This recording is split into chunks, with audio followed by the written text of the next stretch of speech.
Pernahkah kalian berpikir, apa yang terjadi jika tali pocong sengaja tidak dilepas, bukan karena lupa, melainkan karena mereka takut dia bangkit lagi? Inilah kisah nyata dari sebuah desa terpencil yang kita sebut saja Desa X. Malam itu, angin berhembus sangat dingin, membawa aroma bunga kamboja dan tanah basah. Warga desa berkumpul dalam diam, menguburkan Pak Kades, seorang pemimpin diktator yang semasa hidupnya mempraktikkan ilmu hitam. Mereka menyembunyikan ketakutan yang luar biasa. Alih-alih melepaskan ikatan tali kafan sebagai syarat terakhir pemakaman, para sesepuh desa saling mengangguk dalam bayang-bayang gelap.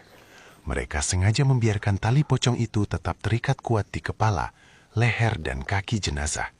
Sebuah keputusan fatal yang mereka kira akan mengunci roh jahat sang Kades di dalam tanah selamanya. Niat mereka sebenarnya sederhana sekaligus putus asa.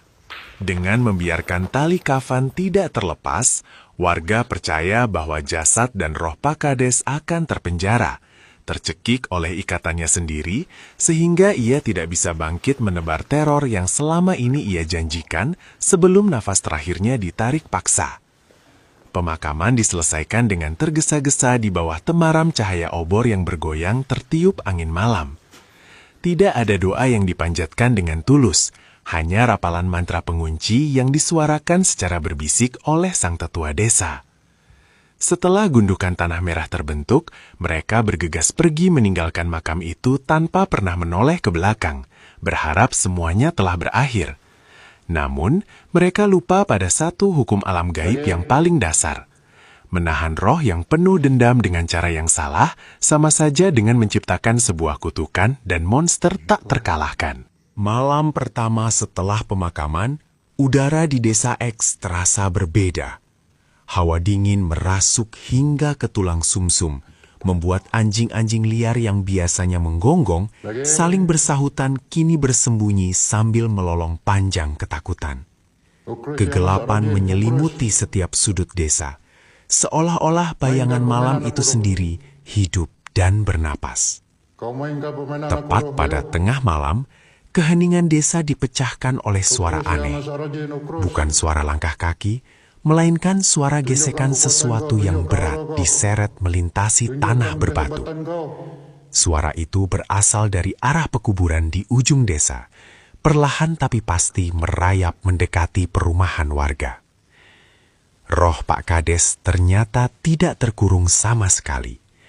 Ikatan yang menyiksanya di liang lahat justru memicu amarah luar biasa dari alam kubur yang kini menuntut balas. Kutukan pocong itu pun dimulai. Warga yang mengurung diri di dalam rumah mulai merasakan teror psikologis yang tak tertahankan. Dari balik pintu dan jendela, mereka mendengar suara benturan bertubi-tubi. Bukan ketukan tangan manusia, melainkan suara dahi dan kepala yang dibenturkan dengan kasar ke kayu pintu. Duk, duk, duk. Sosok pocong Pak Kades mendatangi satu persatu rumah warganya, menuntut pembebasan atas ikatan yang terus menyiksa raganya di alam gaib. Rasa sakit dari ikatan yang mencekik itu telah mengubah rohnya menjadi entitas kegelapan murni yang penuh dendam kesumat. Setiap benturan berdebum di pintu seolah membawa pesan kematian, meneror kewarasan mental siapapun yang gemetar bersembunyi di baliknya. Tidak ada satupun warga yang berani memejamkan mata malam itu.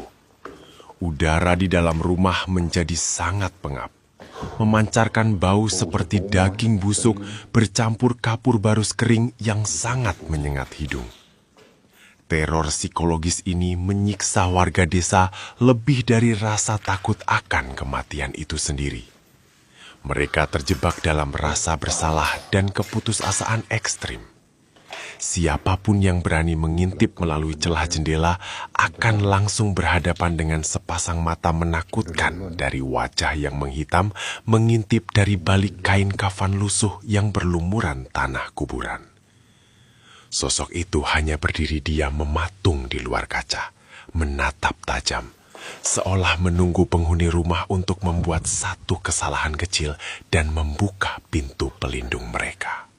Di tengah malam yang kacau dan penuh teror itu, sang tetua desa yang memimpin ritual penguncian akhirnya menyadari kesalahan fatalnya. Dalam semedinya yang dipenuhi keringat dingin menetes, ia melihat rentetan visi mengerikan tentang alam barzakh. Ia baru tersadar bahwa tali pocong yang tidak dilepas tidak pernah mengunci roh, melainkan mengikat rasa sakit duniawi ke dalam jiwa yang seharusnya sudah menyeberang. Pak Kades tertahan di antara dua alam, terbakar oleh ilmu hitamnya sendiri, dan menanggung siksaan kubur tanpa henti karena ikatan fisik tersebut.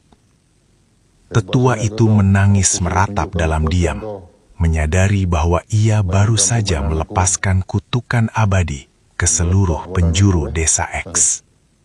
Sebuah kutukan berdarah yang tidak akan pernah berhenti meneror sebelum ikatan itu dilepaskan oleh tangan yang mengikatnya. Malam-malam berikutnya, teror mencapai puncaknya yang paling gila. Sosok mengerikan itu tidak lagi mendatangi rumah demi rumah, melainkan memanggil seluruh warga desa ke tengah lapangan gelap. Suara rintihan panjang yang sangat melengking memecah keheningan, menggema keras dan merasuk langsung ke dalam pikiran setiap penduduk yang bersembunyi. Suara itu membawa penderitaan, memaksa warga menutup telinga mereka rapat-rapat hingga berdarah. Sosok pocong Pak Kades berdiri kokoh di bawah rindangnya pohon beringin besar, diselimuti pusaran kabut tebal yang berbau amis darah dan nanah busuk. Energi gelap yang dipancarkannya begitu pekat, membuat pepohonan layu dan mengering seketika. Siapapun yang berani melangkah keluar untuk menatap wujud aslinya, konon akan langsung kehilangan kewarasan jiwanya untuk selamanya. Hingga hari ini, Desa X telah berubah menjadi desa mati yang namanya dihapus selamanya dari peta.